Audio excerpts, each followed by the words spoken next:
So today I'm talking to Ian Thomson and Linden Wilkinson about the work that we've done in terms of getting the making effect together. So let's start off talking to Ian. Tell us a little bit about what the making effect is and how it came about. Thanks, Gail. Yeah, and it's wonderful to be a co-curator of this exhibition along with yourself and with Linden. It's been a fantastic journey. I think it really inspired by the idea, the power that the arts can have in the process of recovery. I think at the Arts Health Network, we're all very interested and very active in promoting research, transparency, knowledge transfer, and awareness around that power. That's really where the idea for the exhibition was born.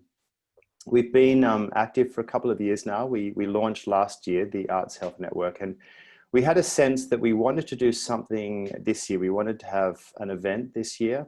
Of course, with COVID and lockdown, any sort of physical event wasn't going to be possible. We had launched our website and our social channels about 12 months ago. So we thought, why not leverage those channels and have an online exhibition of works, research projects, works that explore the whole process that art making can have on recovery, whether that be from something physical, mental, societal, or cultural. We sort of left that very, very broadly. I remember some very lively conversations as well about the name of the event. You know, we came up with the art of recovery and things like that, which we felt had been used before. And then I think Vic, one of the members, Vic McEwen, suggested the making effect. What effect does actually making art have on our journeys, particularly our journey of recovery? So that's really where it was born. So we planned for the month of November a takeover of all of our social channels with the wonderful artwork that Linden's been able to curate into the exhibition. And what have been the challenges of doing an event like this online? You mentioned that this was going to be a physical event and then had to be changed. So what are some of those challenges? The challenges are, I think there's certainly around getting people to share their works online. There are so many of the digital and social channels. It's a bit hard to control what happens with the work or what, especially with comments and things like that. So that was certainly a concern. How can we moderate the conversation around work so it stays positive and it isn't misappropriated in any way? That was sort of a challenge. The fear, this sort of physical is probably ironic, isn't it? That's at a digital event, but there's still a lot of man hours and women hours involved in actually preparing this and getting it online. And I have to thank our editorial assistant, Amy Dalton, who has worked tirelessly throughout the month, helping Linden, pulling together all of the artist statements and the works from the artists. And then our fantastic intern, Frankie Timar, who came on board quite late in the project, but just sort of mastered. Don't you love working with digital natives? People have grown up with digital technology. They move so seamlessly through those channels, and Frankie has been an incredible help in terms of posting all of the work. So that was probably one of the challenges, but I must say it's also been incredibly rewarding to log into the website every day, or Facebook, LinkedIn, Twitter, or Instagram, and see the wonderful collection of work that's coming up in the exhibition. It's been so moving and inspiring in so many different ways, and probably that's because the works are so different in themselves. So that's been challenging and rewarding at the same time. And do you have a particular favorite from what you've seen out of the works? Oh, that's always a difficult question. I was very, very moved by the work from Armelle Swan, her painting about grief. I look at that painting, and as soon as you see it, I had my own sense of intense grief. It reminded me of so many situations I've been in, or not so many, but some intense situations I've been in. And I just sort of thought, wow, you know, that is the power of art in this process, that not only for the artists themselves, creating the work was probably very cathartic perhaps, but certainly a way of processing part of that journey and experience. But for me as the viewer, that it could create such an evocative response, and it really forces me, or offers me, the opportunity to reflect on my own experience of grief. And I think that's the power that art can have in this process of recovery. And that's something, a word that's come out often, I think, in the discussion around these works, the power of art. And this has come up many times. Yes, absolutely. I mean, very, you know, I think that's the thing that's we're trying to promote through the network. And what some of our major objectives is to create more transparency, to share the fantastic research that's going on. I'm always fascinated when you know, we've got some fantastic researchers in the group as well. Some of those outcomes, and they really remind me how powerful art can be in that process. And there's a real willingness to want to implement that in a number of settings, whether it be hospital settings, aged care settings, with children on a broader societal level.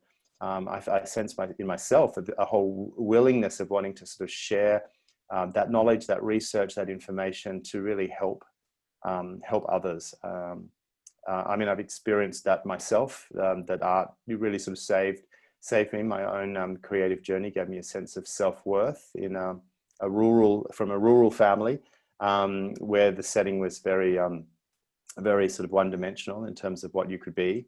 So it gave me a real sense of self-worth, and yeah, which I think was important for my own survival. So that's probably why I'm involved with the group and so passionate about it.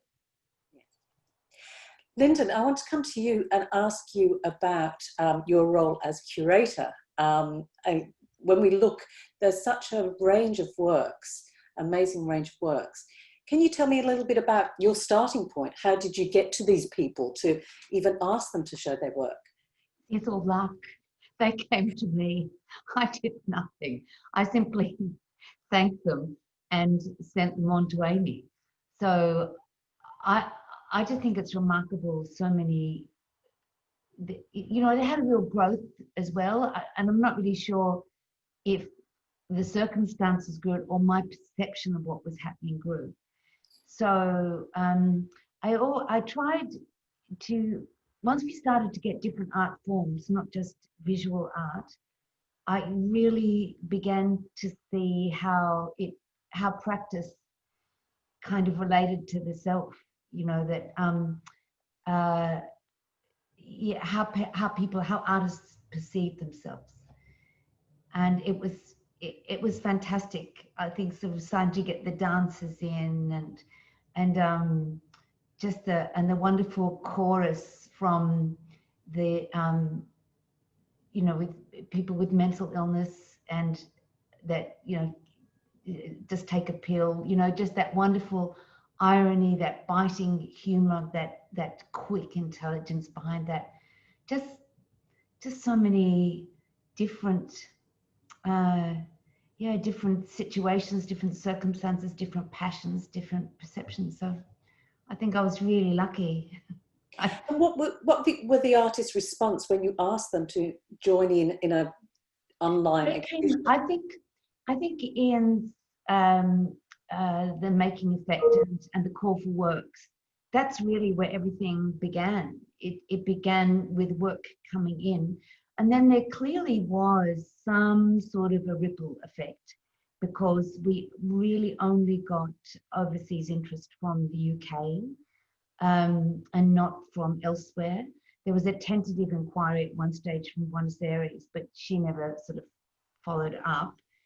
So it was, yeah, I think it had its own momentum.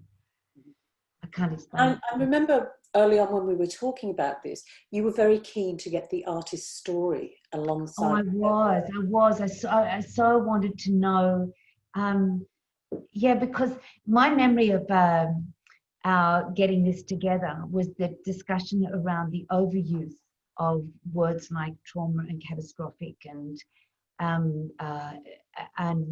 resilience, because it was all very centered around the bushfires actually. And so I wanted to know, oh, so we've got a new language for all that. What's this new language going to be? So that's why I thought, oh, this is so interesting. And and then of course the language evolved very slowly.